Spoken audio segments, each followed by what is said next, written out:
Evan, so excited to have you on the program. Thanks so much for being here. Happy to be here. So, big question to top it off that I've always wanted to ask you. Why birthdays?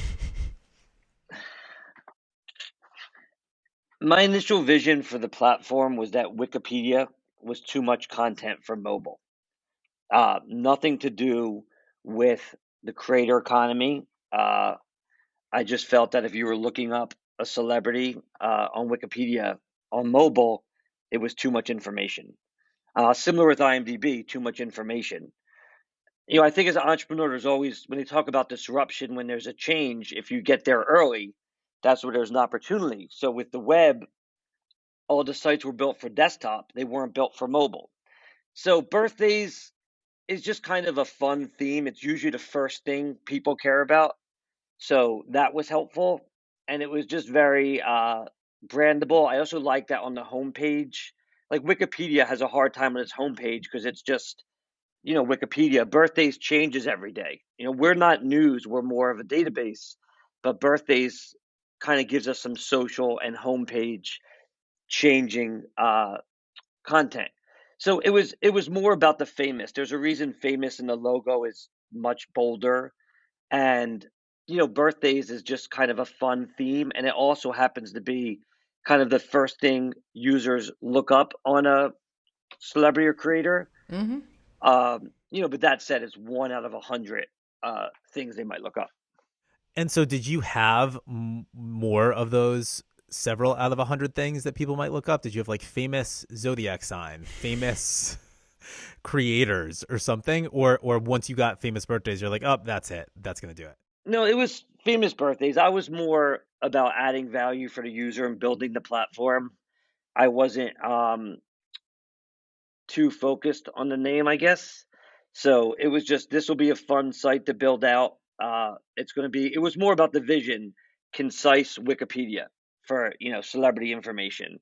That was the focus. The name was just kind of cool. And then take us through the kind of genesis and then evolution of it. I mean, it by and large has the same information on it now that it had towards the beginning, right? Meaning, what do you mean? Like being? Like the information about the creators, like the basic creator page isn't really that different now than it was when you first started. I think when we first started, it was. I don't think the bios were as deep. That said, and obviously we didn't have like movies or bands, and it wasn't Hmm. really creators. It was just celebrities who initially I knew of, and then it just grew based on what users wanted. So yeah, the experience hasn't dramatically changed. Obviously, we didn't have video back then. I don't even think we had images on the site when it very in the early days. It was just the information.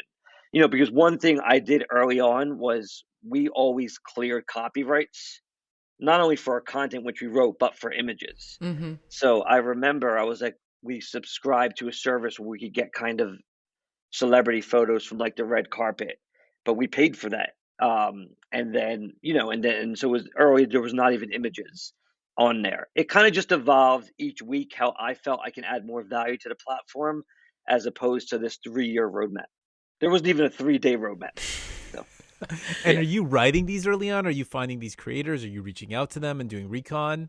It wasn't creators again. Initially, it was just like NBA athletes or like like Beyonce or actresses like who I might think I didn't write them. We initially hired interns at UCLA to work on them. I don't like interns are tricky because what happens with the intern is 3 months, and after a month they learn how to do it, and then the second month they were good, and then they go back to school, and we're like okay. Right. So, but initially it was interns, and one developer who I found on Craigslist to do the bios. So I was not writing the bios, but I was kind of organizing everything. Well, can you take us back though? Because I recall you telling me a story that got you into the creator space. Maybe it was I thought it was what that sort of started the whole famous birthdays kind of idea, but it was like Ricky Dillon at Right. VidCon. Yeah. Tell me that story again. I love this story. So again, the creator, when we launched this, I didn't even know about creators, no insight to what was happening on Vine and so forth. But what happened is that in the office, one smart thing we did early, which helped, a lot of websites, when you search, it'll show a search results page. So if I search Tom Hanks, if you go to like IMDb, it might show all the pages on IMDb that had Tom Hanks. We just took the user right to the page they were looking for. So if they searched movie actor, it went to a list of the movie actors. If they searched May birthdays, it went to the May birthday list. If they searched Nicki Minaj, it went to Nicki Minaj's profile. So we built kind of technology to directly match a search, because I thought on mobile it was just a quicker experience. And in doing that, we were able to see the missed search data. And that was, we were always looking at, okay, what are people searching? Oh, interesting. And, to me, running a website, you can always kind of do research or based on intuition, but the internal search data is gold, because it's showing me exactly What what people users want want. that they aren't Yeah. getting. And I remember Cameron Dallas and Nash Grier were being searched. Uh-huh. We didn't know who they were. At first, I thought we were just being like, somebody was just doing it as a joke. And Uh-huh. then I remember when we saw Cameron Dallas, we found out he was a Vine star, as was Nash Grier. Mm-hmm. And then I specifically remember seeing their Twitter, and their email was right in their Twitter bio. And they had like 2 million followers, whereas somebody with a speaking line in a movie had like 800 followers, and like their assistant or agent's email was in their Twitter bio. So I kind of saw that right at the same time that VidCon happened in 2014. So I went there and by myself. Nobody knew our company. I paid for a ticket. I walked around. I told people about famous birthdays, and no one cared. Understandably, it was not relevant. But Mm-hmm. I got stuck in a Ricky Dillon. Remember VidCon back in the day? Creators would walk They would through. just walk everywhere. Yeah, Yeah. Yeah. like the Beatles, and I got stuck in that crazy. And I looked on Wikipedia. He wasn't there. Yep. So that just kind of validated like what we were just seeing in our own data.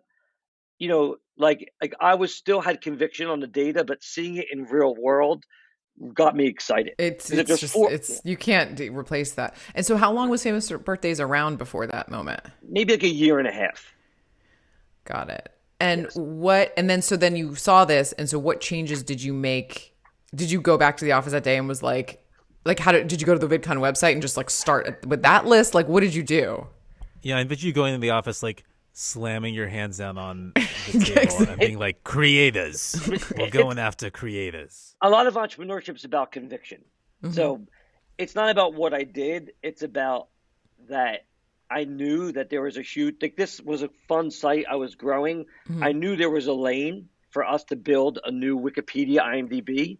Because again, with Tom Hanks or Nicki Minaj, we're just a resource, a cool resource on mobile. But for Nash Grier or Cameron Dallas, we were the source, because these people were nowhere near Wikipedia. So I think I just kind of doubled down, and that helped me to not get distracted. I mean, even today, we still look at our missed search data. Fast forward 8 years later, our search engine is searched probably 20 million times per month, and a percentage of those are misses. We still look at that technology, the most frequent misses yesterday, and then we'll analyze and add the profile. So that was just about conviction for me to know that the data matches up with VidCon. We need to get more writers. We need to research this data more. And also, we should never discount the creator because we think the singers or athletes or actors are more relevant.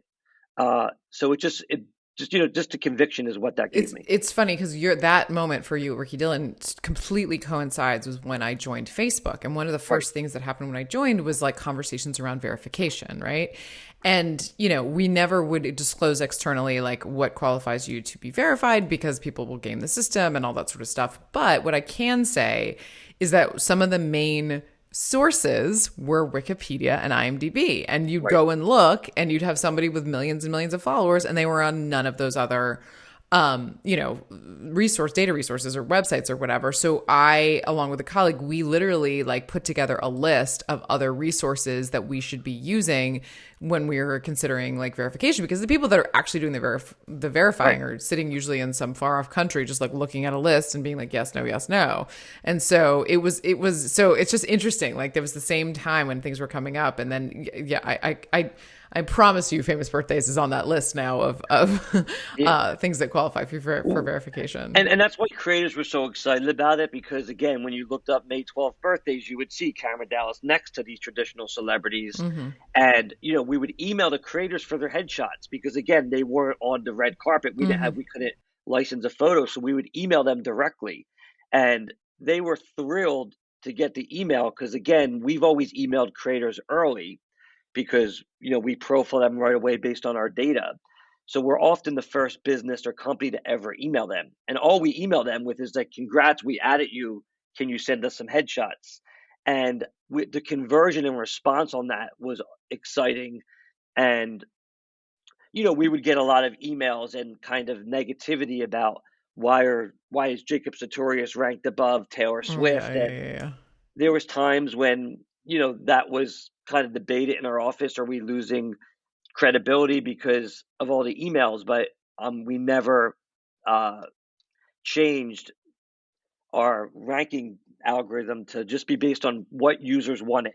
And, creators deserve that ranking because that's what the users wanted. I just love that you still know Cameron Dallas's birthday. I don't know it, but You that's the said thing. May.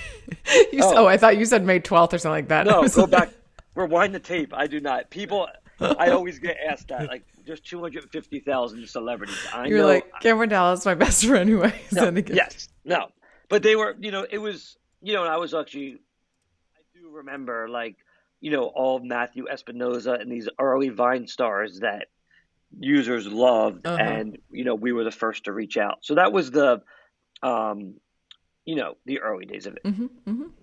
And so tell us about the algorithm. How does Famous Birthdays rank these creators and celebrities? All first party. I mentioned our search engine search 20 million times per month. That's on our site, not on Google. That's on Famous Birthdays.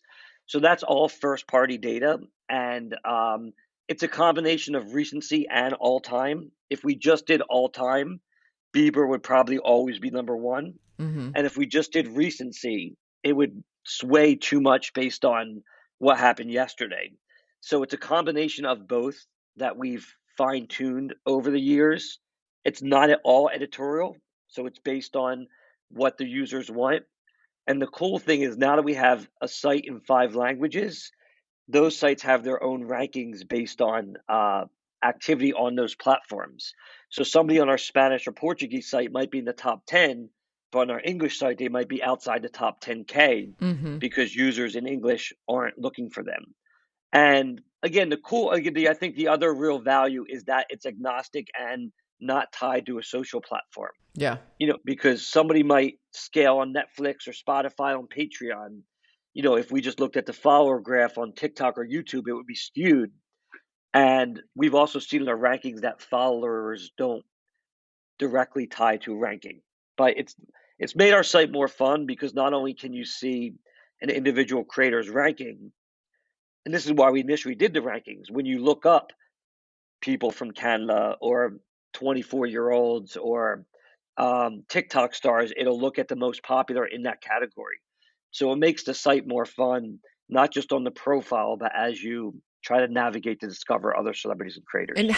how are you like, so how are new people being added? I mean, I'm sure is it a combination of inbound, outbound? Like what's the process there? Like how It, does one get on? it's not inbound. We get hundreds of contact form requests per day, but and we look at that, but it's really based on the user demand from searches. So So that's it's kind of really that's where you got yeah, it. that's our initial lead list, and then we from there, the team looks at the social following or what they've done outside to determine the profiles that we add. And then we have a team of researchers, writers that construct the profile, and we write it in an evergreen way, so that way it's factual. We wouldn't like so like well if you read our profiles, you'll notice they're in an evergreen tense, not a current tense, which is important.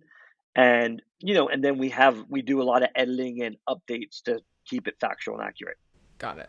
Okay, and so then your researchers just go ham online on all these different social networks to find out relevant information about these people. Like you have a template to follow. How does that work?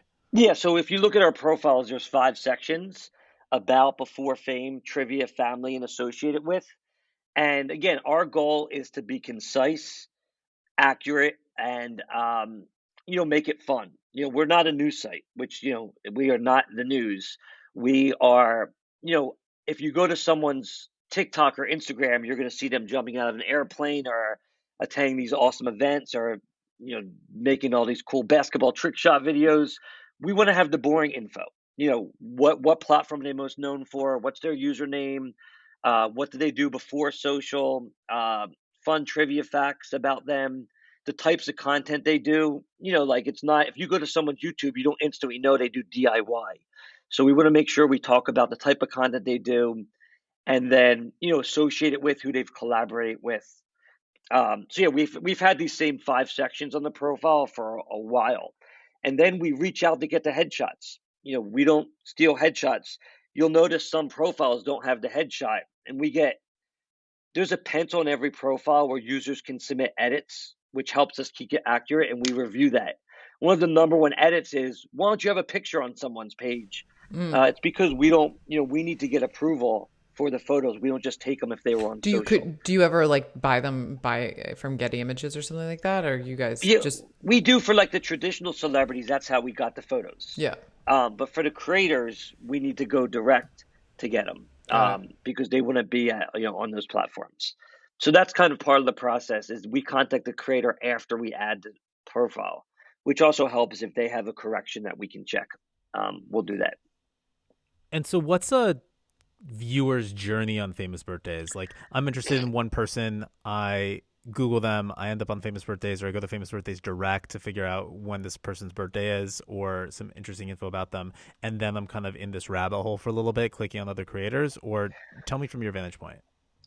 I'm more about like adding value for the user where we can, and you know, if you build it, they will come. So different use cases, like there could be 10 different use cases, but I kind of think about it how I'll go to Wikipedia or IMDb if I'm watching a movie, or if, my friend, my Sixers or my basketball team just drafted someone, I want to look up, what they did. So I think that, yeah, people, we also have trending where you can see who's rising right now so you can Mm-hmm. discover other creators. But I do think the core use case is just to learn more about a creator that may have showed up in your For You page or that your friends are talking about, or to learn more about an existing creator you're interested in. Then we have Q&As with thousands of creators. So when you're on a profile, you click on a Q&A to kind of see them in video answering questions. And then, yeah, to your point too, we also show related creators. So if this person is a 24-year-old YouTuber, you can click to see the most popular 24-year-old YouTubers to discover other creators. And what are But the creators general like? What's the feedback from creators? Like, what do you hear from them? I'm assuming you're in touch with them a lot. People love it. People hate it. People want more features. Like, what are you hearing? I definitely think creators love it because remember, we're contacting them very early. Like Mm-hmm. we were the first company to contact. Addison Rae told the LA Times that when she had 300,000 followers, she got an email from Famous Birthdays. So we're contacting them so early that it's like an early status verification Sure. scenario. Because by now, all the creators know our platform. So we wouldn't have such a great conversion on the image request if creators didn't, enjoy the platform that we Yep. contact them early. Yep. Um, so yeah, but we also don't go deep to work with them. Like it's important that we stay agnostic. Yeah. When people say we should have signed Charlie or Addison when we were the first to meet them, that's not our business. Like sign them as And like representing them. You mean people say exactly, that? yeah, Oh like wow. Hmm. they came out to LA to come to our office. Like Oh, so we could have done that or got into other businesses. We do influencer marketing, or there's a lot of different businesses that we could have easily done with our relationships and our data. But we want to kind of treat all creators the same. Our rankings are agnostic. We don't favor any creators. We don't have relationships, and we're just like a platform for the industry. and how are you guys monetizing? Is it just ads on the site? Two, 3 ways. One is ads. Mm-hmm. I think we served like maybe 5 billion ads last year, so we have scale. It's also organic, so for advertisers that want to reach the fans of creators, we have by far the largest audience on the web outside the social networks. So if you do outside of Twitch, Instagram, YouTube, TikTok, which we're nowhere near. But when Right. it comes to the web, we have the largest audience outside of there. So advertisers can buy us programmatically, and that's the main way we monetize. But about a year and a half ago, we launched a pro product for Hmm. enterprise Hmm. uh, as a way for companies to get real time insights based on our data. Mm-hmm. And then we did the Alexa deal, which I know you mentioned last I week, which know. We want to talk. We is a want to. Yeah. third Yeah. pillar. So over time, I want to move. You know, our true vision is to build a platform for the users. Uh-huh. So I don't like ads. Yep. Like I don't. Yep. They were necessary to fund the company to grow it, but I hope long term to do more B2B enterprise relationships so we can rely less and less on ads, which will help And is users. that Pro Tool Or kind of taking off? It's going very well. Yeah. We have like 25 plus clients. We have some large social platforms, talent agencies, and creator economy companies using it. Uh-huh. So I've been happy with it. Yeah. And the good thing is it doesn't at all. There was a thought that we did like a famous birthdays plus where we gated some of our content for the user. Yeah. A lot of news sites have went that direction. Yeah. But what I love about Famous Birthdays Pro is it does not affect our users at all, Mm-hmm. in terms of having to gate contact for them to have gate content for them to have extra features. And it's lots of this first party data you're getting through searches Yep. and other on-site activity presented in a palatable form for people to take action on. Yeah, and also our bio data also. So since we bio creators, we know who does workout videos or we know who does Fortnite. So we Got can it. look at our search data and see who's the most search creators in the last month that does Fortnite, and we can Yep. spit that out in the CSV. Yep. Which is it's also cool because then creators, it's more discovery where a talent agency or a social Yep. platform or a brand will then reach out to the creator for an opportunity. Yep. So Very cool. yeah, And then give us the quick download on how this Alexa deal came about. it's funny because I mentioned the contact us form. We get that like hundred. I mean, it's not just creators that are trying to get on the platform. We just get tons of messages. A lot of it's B2B pitches. And I remember telling our marketing person who ran it, like, please don't forward me the B2B pitches. There's 10 a day about an HR solution or a software or something Right. that Yeah. we're not going to do. Right, or Uh, let's embed this link into your Yeah. bio. Yeah. Yeah. yeah, or even a lot of times it's like payroll optimization solution or um, broke like new offices we can sublease. There's a lot of businesses which are pitching other businesses, and that's one way they pitch. Mm-hmm. But so I told our marketing person, please don't forward me this. But luckily she was astute because Alexa contacted us through there and asked if we were interested in talking. So this was about 2 years ago and yeah, like my thing, I'm always about adding value. So I was not worried about famous birthdays being mentioned at all in Alexa. We already have our audience on the web. I just wanted to add value for Alexa via business relationship. So, when you ask Alexa, who is Addison Ray or who is Charlie D'Amelio, it's going to respond with our bio in Hmm. 5 different languages, That's so not cool. even mentioning famous birthdays at all. So it just And came about is the because deal, you don't have to tell us the money, but is the deal like a licensing deal for your content? Like how is a deal like that structured? they're not mentioning us. So, and we're not a nonprofit. So yeah, we definitely did it No, for I like the know. business reasons. No, Yeah. I know. I'm just curious how things like that are structured. Is it like per search per times people say, or they're just like for the access for this data, they pay you X amount of dollars for a certain period of time? I can't really go into like I don't. like I was Yeah, I mean, yeah, I know no, you but can't like give I me the dollars. I just want to know. I'm just well so no curious how like that. no I'm no and look, initially I wasn't even able to talk about it, but now I am. But there's like Okay. certain things that I was that we announced related to it. Okay. So that wasn't kind of part of what we can go into. But that Got it. said, Got it. it's it's humbling for us because we've always prioritized mobile and concise, and that's better for voice. Yeah. It's better for voice to have a concise bio than to start reading a book report. Yep. So I think that they see that, and and then as our platform grows, so will our Alexa partnership. That's amazing. So what else? What else is coming up? What are you excited about in the future for the famous birthdays? I'm excited to. keep helping users. Obviously the industry's going great. VidCon was awesome. Mm-hmm. We heard from many talent managers at VidCon that their talent loves getting on famous birthdays and is asking about it. So I Mm-hmm. know that our platform relevance is strong. Mm-hmm. So we just want to keep focusing. We bootstrapped the company, which is rare, but the ways we were able to do that was we started very early, Mm-hmm. before the creator space, before mobile was a thing, and then also we focused. Mm-hmm. So it's important to me to we want to build a new IMDb, which is not a big enough vision for me where I don't feel the need to go left or right. I feel like Amazon's going to buy you and put you and consolidate you into IMDb. What do you think, Josh? That's my vision. Yeah, is Yeah. that a good potential outcome for you, Evan? I'm excited to keep growing the platform. Yeah. No, I just think we every day we see the searches. So of those 20 million searches per month, maybe 15% of them are missed. So Mm-hmm. that's 3 million searches a month that we're not solving for. So you And you got some searches to solve for. yes, we have a lot to do, and You have then a lot on of work different to do. languages as well.